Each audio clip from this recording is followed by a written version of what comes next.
Por ahora vamos a ir con una entrevista en vivo con el ministro de Educación, Raúl Figueroa. Salimos un poquito de la contingencia, estas graves imágenes que hemos visto desde la capital de la región de Tarapacá. ¿Qué va a pasar con las clases presenciales obligatorias en los colegios, cuyo inicio está proyectado para el 2 de marzo? Si siguen aumentando los contagios, de esto y más conversamos en vivo y en directo con el ministro de Educación, Raúl Figueroa. Ministro, bienvenido a Canal 24 Horas. La contingencia nos tenía concentrados en la ciudad de Iquique. ¿Cómo le va? Muy buenas tardes. Muy buenas tardes, Andrés. Se entiende. Esperemos que todo eso se resuelva bien. Sí, ministro. Solamente partir inmediatamente con declaraciones que usted hoy día dio en la mañana, si no me equivoco, en CNN. Usted decía, no es requisito el distanciamiento social, obviamente, para reiniciar las clases el próximo 2 de marzo. Solo el uso de mascarilla y de ventilación. Los casos que hemos conocido, la cantidad, la proyección que habla la Universidad de Chile, incluso de 15.000 casos positivos en las próximas 2 semanas. ¿No podría ser cambiar esta estrategia de la autoridad respecto a la apertura de clases el próximo 2 de marzo? Sí, primero, Andrés, es importante poner todo esto en el contexto adecuado. Por supuesto, siempre en materia sanitaria es la autoridad sanitaria la que toma, en definitiva, las últimas determinaciones. Pero lo que hemos trabajado hasta ahora con la autoridad sanitaria y que se viene trabajando durante todo el año 2021 es en el mejor cumplimiento de los protocolos sanitarios para poder recuperar las actividades presenciales y cómo esos protocolos sanitarios se complementan con otras medidas. Chile terminó el año 2021 como uno de los pocos países de Latinoamérica y el Caribe con todo su sistema escolar abierto. Terminamos además con una asistencia que fue crecientemente al alza y con un proceso de vacunación que, unido al cumplimiento de los protocolos sanitarios, permitió que los brotes de COVID en los colegios en el segundo semestre no superasen el 1%. En promedio todo el año fue un 1,8%. La vacuna, además de los alumnos, ya está por sobre el 82%. La de los profesores es conocido, ya van entrando, ya tienen su tercera dosis, incluso van a empezar con la cuarta cuando eso corresponda. Por lo tanto, en ese contexto, y siendo fundamental, como lo hemos conversado y tantas veces, en un consenso absoluto de que hay que volver a la presencialidad, es que ya a fines del año pasado la autoridad sanitaria determinó que en la medida que la vacunación iba avanzando, el distanciamiento físico se iba también modificando, y así fue como terminó el año escolar en Chile, con más de un 80% de los alumnos vacunados y por lo tanto sin esa exigencia del aforo. El cumplimiento de todos los protocolos sanitarios es fundamental y es eso lo que permite apuntar a que el 2 de marzo se recupere la presencialidad, por supuesto cumpliendo con las demás exigencias sanitarias.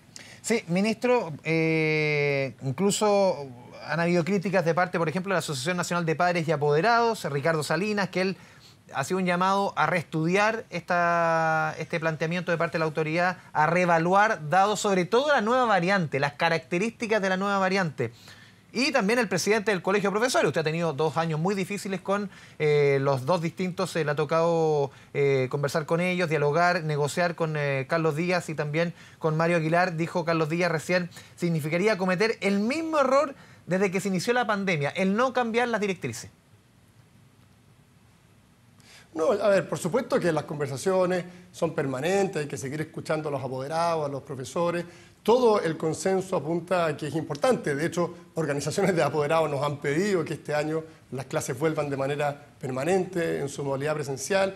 Y creo que es muy importante poner toda la evidencia sobre la mesa. Insisto, la autoridad sanitaria, por supuesto, siempre tiene la manija de las decisiones sanitarias, pero hasta ahora, si uno mira incluso lo que ocurre en el hemisferio norte, que tiene tasas de vacunación a nivel de alumnos sustantivamente menores que las que tiene nuestro país, las clases son obligatorias y permanentes. Chile está en un mucho mejor pie que los países del hemisferio norte que tienen hoy día decretadas sus actividades presenciales en el sistema escolar. Y por tanto hay que seguir analizando, pero no podemos nosotros, yo creo que lo que sería un tremendo error es tener un tercer año consecutivo sin clases en los colegios, sabiendo lo significativa que son para los alumnos. El objetivo hoy día tiene que ser recuperar los aprendizajes, recuperar el desarrollo socioemocional. Toda la evidencia indica que este es el camino correcto. Por supuesto, las nuevas autoridades van a tener que seguir administrando el sistema educativo.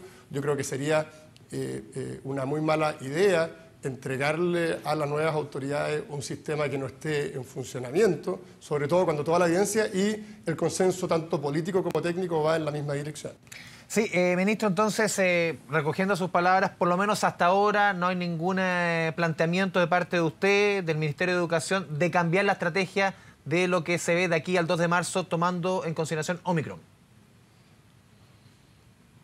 Efectivamente, por supuesto hay que fortalecerla aún más.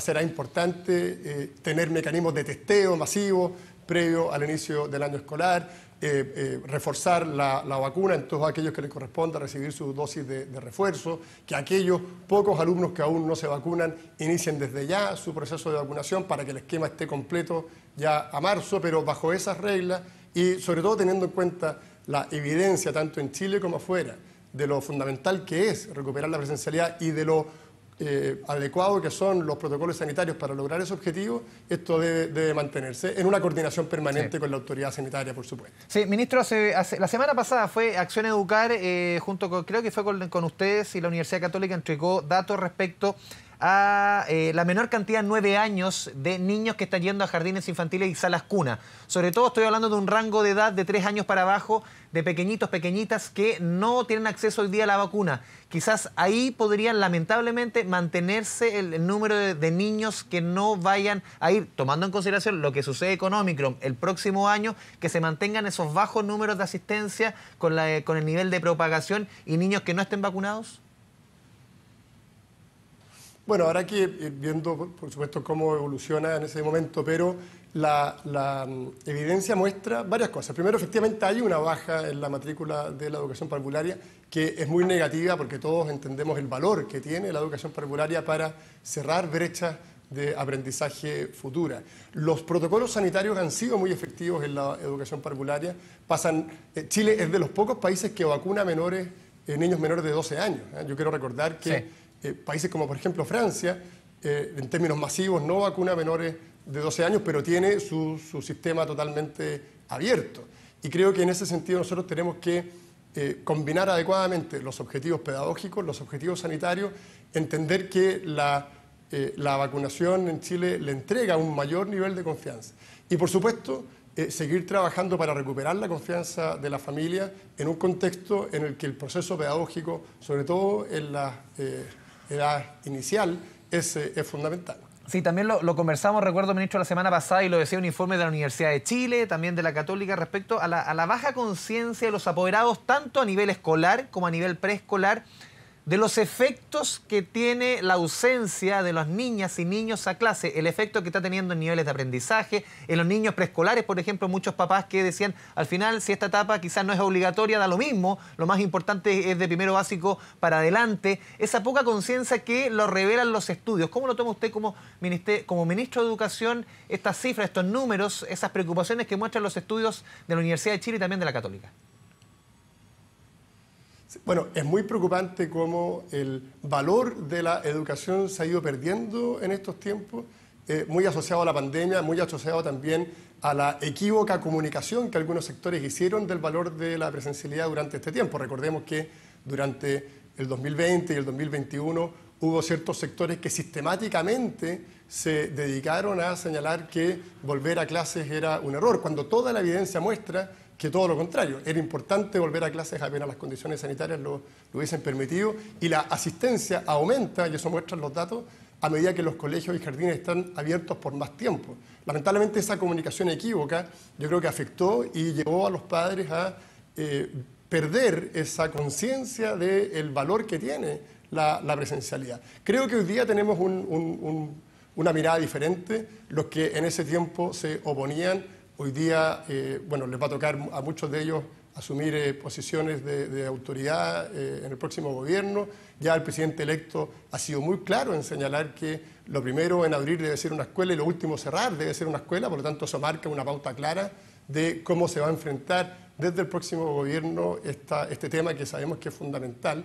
Y de nuevo, poner todo el esfuerzo en la recuperación, tanto de aprendizajes como de lo socioemocional, y en recuperar la confianza de la familia. Para ello, la comunicación también es importantísima, tanto mostrando la efectividad de los protocolos sanitarios, insistiendo en el autocuidado, en el éxito del proceso de vacunación y en lo importante que es asistir a clases. Yo espero que ahora, que de alguna manera los objetivos se van a alinear esa comunicación también fluya con mayor facilidad. Sí, ministro, lo quiero cambiar de tema, lo quiero llevar a los resultados mañana que se entregan de la prueba de transición. Claro, una prueba de transición que va a tener una particularidad, no solamente que este es el último año que se rinde, sino que también vamos a tener una prueba a mitad de año, en el mes de julio. Es decir, se descomprime un poco el ambiente respecto a lo que era años anteriores con esta prueba a mitad de año, con todos los beneficios que va a tener. Los alumnos van a poder elegir una prueba de un año, una prueba de un semestre y de otro. Y también, ¿cuál es el mensaje a esos mismos alumnos que mañana reciben estos resultados, ministro?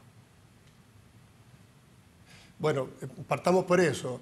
Lo importante para los alumnos que se prepararon durante todo este tiempo, que ya rindieron su prueba y que mañana va a tener los resultados, es que sepan que tienen muchas alternativas. Nuestro sistema de educación superior es un sistema muy amplio, muy diverso, con múltiples alternativas, tanto en lo técnico como en lo universitario, muchos proyectos, carreras con distintos sellos y, por lo tanto, más allá del resultado que obtengan, aquellos que no les vaya tan bien como esperaban, que entren, por ejemplo, a la página de acceso.mineduc.cl, que analicen las diversas opciones que son muy amplias, porque el sistema de educación superior chileno ofrece una gran cantidad de opciones.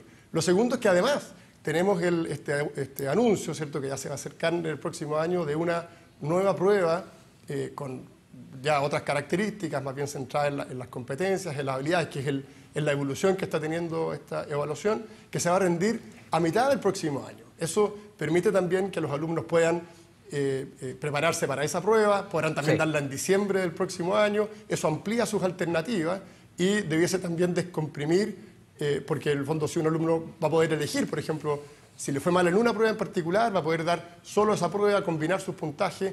En el fondo, las posibilidades son muy amplias, tanto en la oferta académica como en la oportunidad de rendir la prueba y que les vaya mejor, y creo que eso es algo que los alumnos debiesen tenerlo muy claro para que los resultados que se darán mañana no les signifique una presión adicional. Ministro Raúl Figueroa, ministro de Educación, le agradecemos este espacio con Canal 24 Horas. Muchas gracias.